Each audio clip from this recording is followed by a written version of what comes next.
Class 8 students, प्यारे बच्चों, आज हम स्विक्स का लेसन नंबर 2 पढ़ने जा रहे हैं और आज हमारा टॉपिक है लेसन का अंडरस्टैंडिंग सेकुलरिज्म।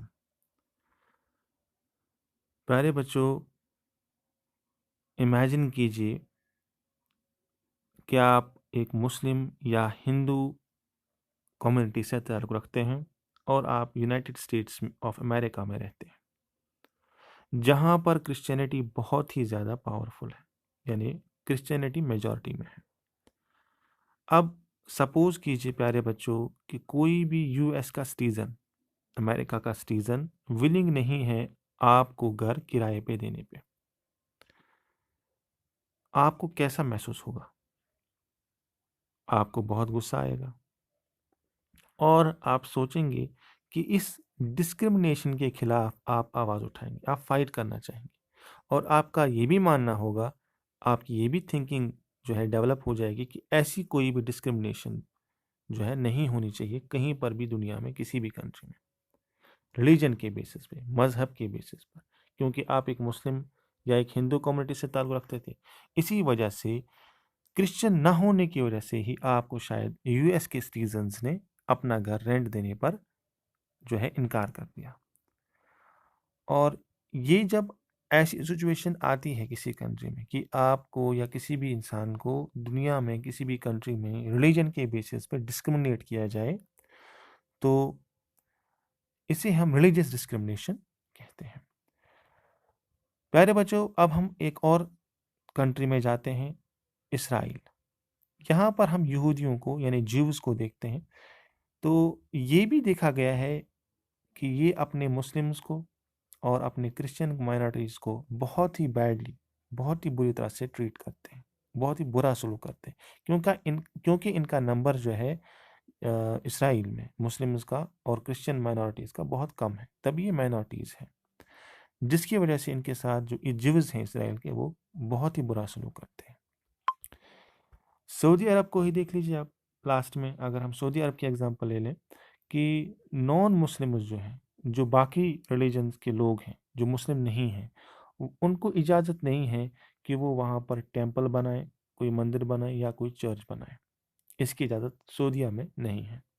तो इन सभी कंट्रीज़ में, चाहे अमेरिका हो, चाहे इसराइल हो या चाहे सऊदी अरब हो, इन सभी एग्जांपल्स में, इन सभी कंट्रीज़ में जो हमने पढ़ी, जो हमने देखी, यहाँ पर हमने देखा कि जो मेंबर्स हैं, एक रिलीजियस कम्युनिटी के लोग जो हैं, एक रिलीजियस कम्युनिटी के लोग जो हैं, वो डिस्क्रिमिनेट कर रहे हैं, भेदभाव कर रहे हैं, गलत सलूक कर रहे हैं दूसरी रिलीजियस कम्युनिटीज़ के साथ। अब हम देखते हैं ये सेक्युलरिज्म क्या है।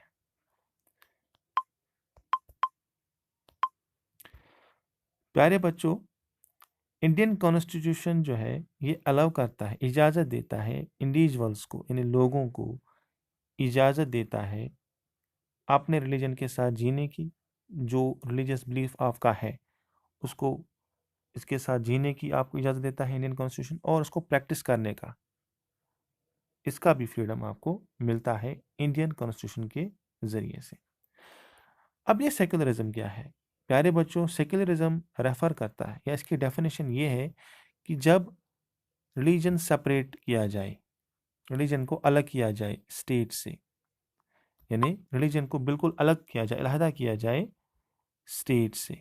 ठीक है बच्चों, separation of religion from the state is called secularism.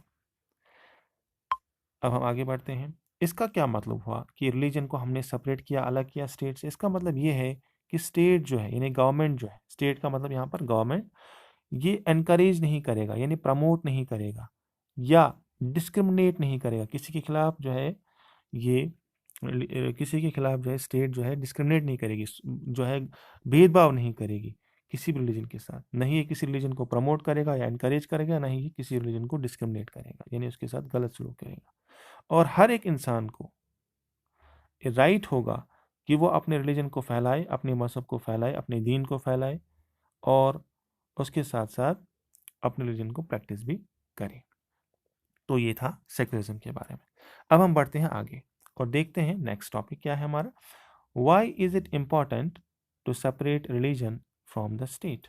अब ये सेकुलरिज्म क्यों जरूरी है, हम क्यों चाहते हैं रिलीजन को अलग रखना, रिलीजन को हम अलग रखना क्यों चाहते हैं स्टेट से, गवर्नमेंट से। ठीक है, चलिए देखते हैं। बहुत ही इंपॉर्टेंट जो एस्पेक्ट है, बहुत ही इंपॉर्टेंट जो फीचर है प्यारे बच्चों सेकुलरिज्म का, वो है कि ये रिलीजन को अलग करता है, सेपरेट करता है स्टेट पावर से। यानी स्टेट जो है वो अलग है, उसका रिलीजन के साथ कोई ताल्लुक नहीं है।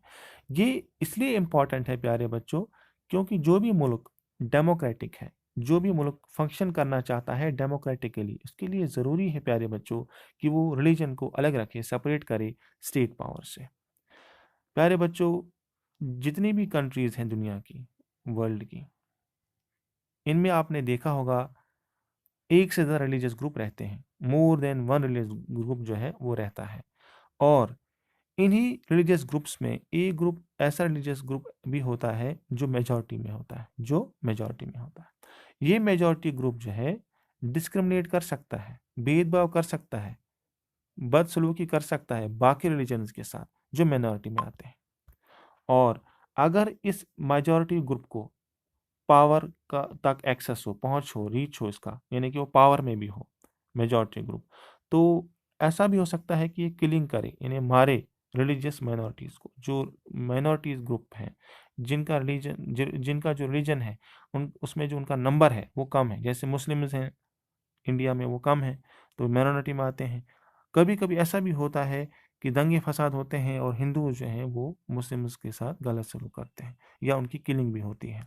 तो यहाँ पर क्या होता है, कभी कभी ऐसा भी होता है कि फंडामेंटल राइट्स जो हैं वो भी डिनाई किए जाते हैं माइनॉरिटी ग्रुप्स को, अगर मेजॉरिटी ग्रुप पावर में हो।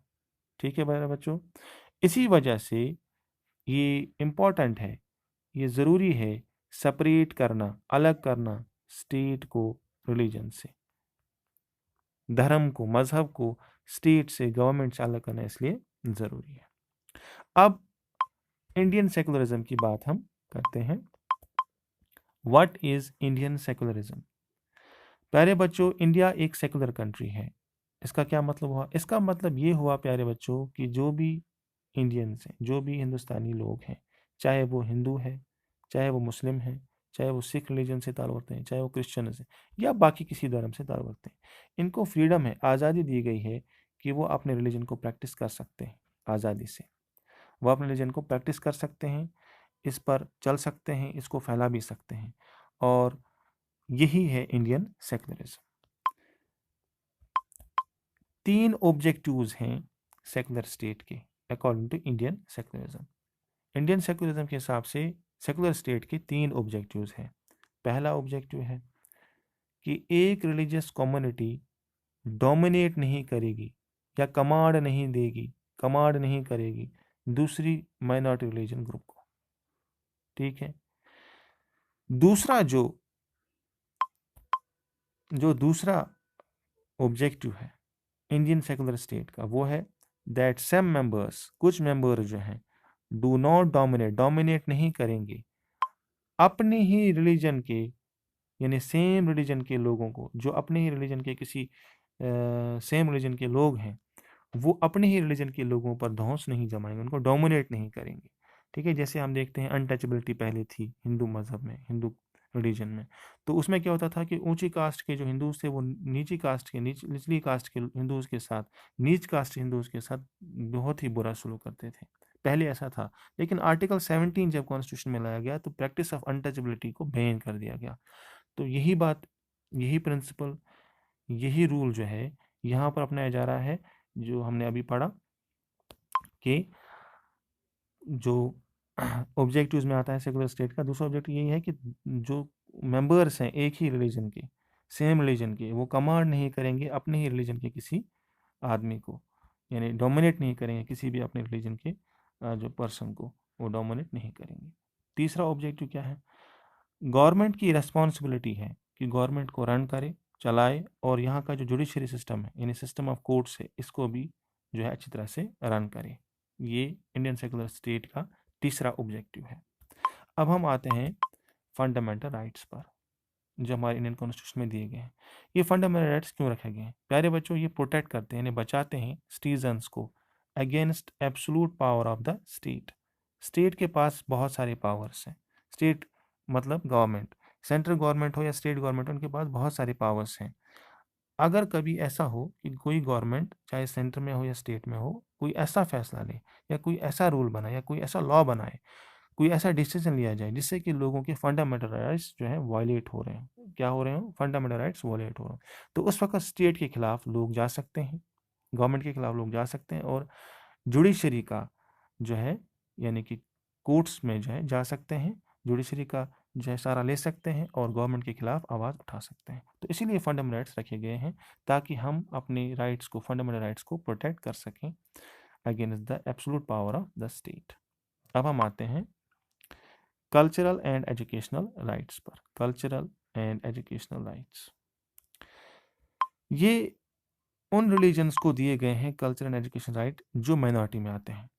इसमें ये बताया गया है इस आर्टिकल में, इस फंडामेंटल राइट में, कि सभी रिलीजन्स जो माइनॉरिटी में आते हैं वो सेटअप कर सकते हैं अपने एजुकेशनल इंस्टीट्यूशंस को। ऐसा क्यों रखा गया है, ऐसा प्रोविजन क्यों रखा गया है प्यारे बच्चों? ऐसा प्रोविजन इसलिए रखा गया है ताकि ये माइनॉरिटी रिलीजन्स जो हैं ये अपने कल्चर को और अपने रिलीजन को प्रिजर्व कर सकें, बचा सकें अपनी फ्यूचर जनरेशन्स के लिए और इसको और ज़्यादा डेवलप कर सकें। तो ये था आज का हमारा वीडियो लेक्चर, वीडियो टॉपिक जो हमने आज डिस्कस किया, वो था अंडरस्टैंडिंग सेक्युलरिज्म, सिविक्स का चैप्टर नंबर 2। उम्मीद है आपको ये लेसन, आपको ये वीडियो लेक्चर समझ में आया होगा। आज के लिए इतना ही, नेक्स्ट वीडियो लेक्चर में मिलेंगे फिर से। अल्लाह हाफिज़।